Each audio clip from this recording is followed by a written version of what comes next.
Vietnam বিপ্লবের জনক হো চি মিনের জন্মদিন যথাযোগ্য মর্যাদার সহিত পালন করা হয় সিপিএম রাজ্য দপ্তরে। উপস্থিত ছিলেন সিপিএম রাজ্য সম্পাদক জিতেন্দ্র চৌধুরী, প্রাক্তন মন্ত্রী রতন ভৌমিক সহ অন্যান্যরা। উপস্থিত সকলে হো চি মিনের প্রতিকৃতিতে ফুল দিয়ে ওনার প্রতি শ্রদ্ধা নিবেদন করেন। সিপিএম রাজ্য সম্পাদক জিতেন্দ্র চৌধুরী জানান, সমগ্র বিশ্বে কমিউনিস্ট আন্দোলনে অন্যতম ব্যক্তিত্ব ছিলেন হো চি মিন।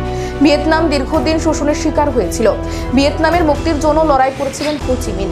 ভিয়েতনামের সমাজতন্ত্র প্রতিষ্ঠা করার জন্য লড়াই করেছিলেন তিনি। আজ ভিয়েতনামের মুক্তি সংগ্রামের অন্যতম নেতা তথা সারা পৃথিবীর কমিউনিস্ট আন্দোলনের অন্যতম পুরোধা ব্যক্তিত্ব কমরেড হো চি মিনের জন্মদিন। আমরা এই উপলক্ষে আমাদের পার্টি রাজ্য দপ্তরে তাকে শ্রদ্ধা জ্ঞাপন করছি। সারা পৃথিবী এটা জানেন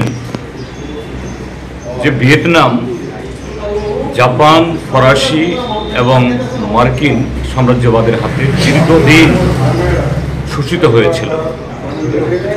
তার বিরুদ্ধে এই হো চি মিনের নেতৃত্বে সেখানে জাতীয় মুক্তি সংগ্রাম এবং সমাজতন্ত্র প্রতিষ্ঠার লড়াই, সেই লড়াই 1975 ইংরেজিতে গোটা ভিয়েতনামকে, উত্তর এবং দক্ষিণকে একত্রিত করে এবং মার্কিন সাম্রাজ্যবাদকে পরাজিত করার মধ্য দিয়ে সমাজতন্ত্র কায়েম হয়।